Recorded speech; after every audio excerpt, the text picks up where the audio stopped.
তেল গরম হয়ে গেছে। এবার আমি আজকে কি রান্না করছি আপনাদের বলছি। এখানে আছে এঁচোড়। এঁচোড়ের রোস্ট করব আজকে। এই রান্নাটা আমার ঠাকুমার কাছ থেকে আমি শিখেছি। একদম কচি যে এঁচোড়টা, মানে বীজ হয়নি এটাতে, এই কাঁঠালটাতে খুব একদমই কচি। এটাকে আমি আগে কেটে একটু গরম জলে ভাপিয়ে নিয়েছি, হলুদ আর লবণ দিয়ে একটু ভাপ দিয়ে নিয়েছি। এবার এই ছাঁকা তেলে এগুলোকে ভেজে নিতে হবে। এক এক করে এগুলো আমি সব ভেজে নেব।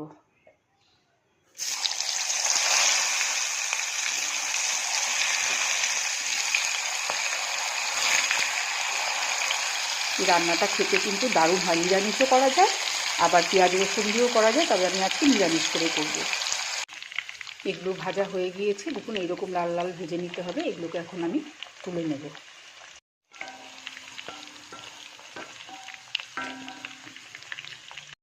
সবগুলো এঁচোড় ভেজে নিয়েছি এরকম করে। খুব সুন্দর একটা গন্ধ বেরোয় এরকম করে এঁচোড়টা ভাজলে। এবার এই তেলেই আমি আলুটা ভেজে নেব।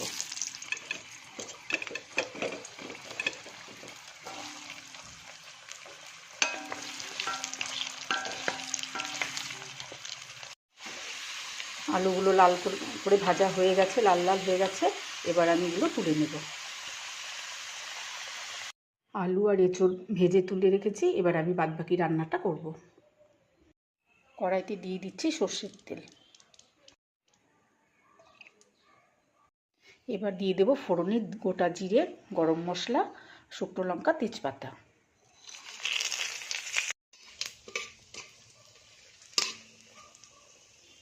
ফোড়ন গরম হয়ে গেছে। এখন আমি দিয়ে দিচ্ছি আদা জিরে বাটা, ধনে বাটা, লঙ্কা বাটা একসঙ্গে রেখেছি, এখানে দিয়ে দিচ্ছি।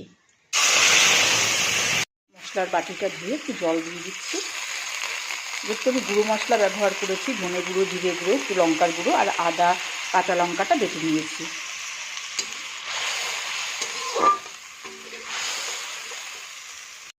দিয়ে দিচ্ছি টমেটো।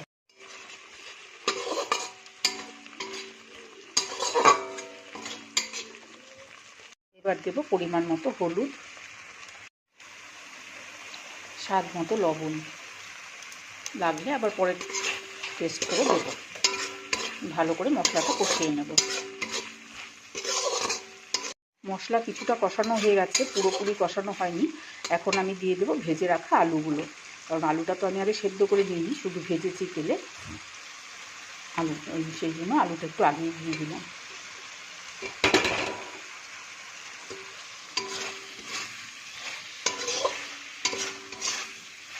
সুন্দর নেড়ে চেড়ে কষিয়ে নেব।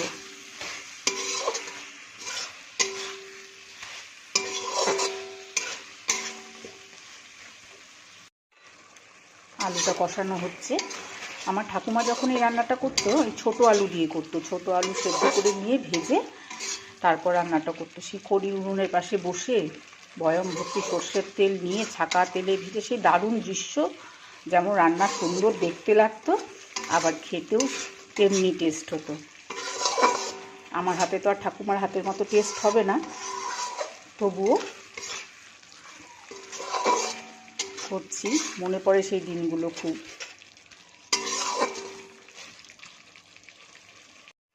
বাড়িতেই কাঁঠাল গাছ ছিল, বাড়ির উঠোনেই দুটো কাঁঠাল গাছ ছিল বড় বড়।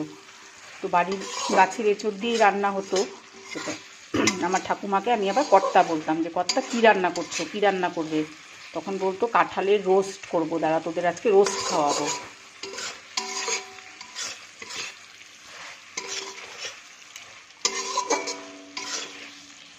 আলুটা কষানো হয়ে গেছে। এবার আমি দিয়ে দিচ্ছি এঁচোড়গুলো।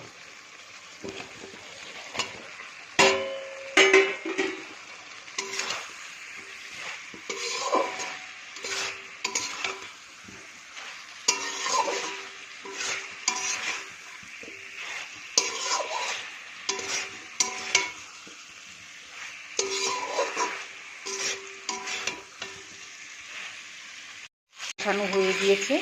এবার দিয়ে দেবো গরম জল।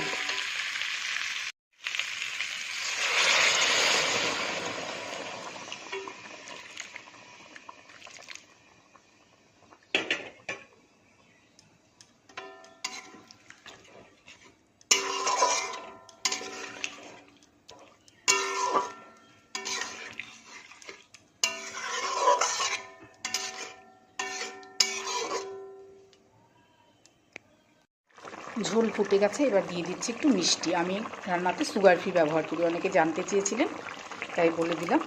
তো কিছু কিছু রান্নায় একটু মিষ্টি না দিলে ভালো লাগে না, বিশেষ করে নিরামিষ রান্নাগুলোতে একটু মিষ্টি ছাড়া চলেই না। তো এতটা ঝোল থাকবে না, আর একটু ঝোলটা টেনে যাবে, তারপর আরও কিছু জিনিস দিয়ে আমি নামাবো।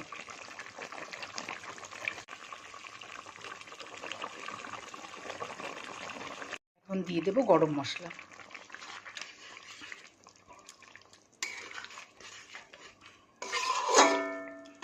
খুব বেশি ঝোল থাকবে না তরকারিটাতে, একটু মাখামাখাই হবে।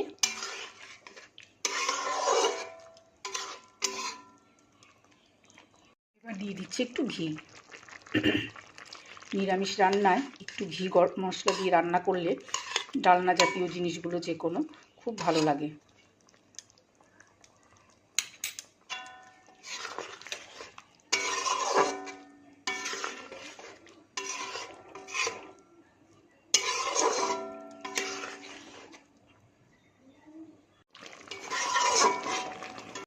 এবারে পুরোপুরি রেডি, আমি এখন নামিয়ে নেব।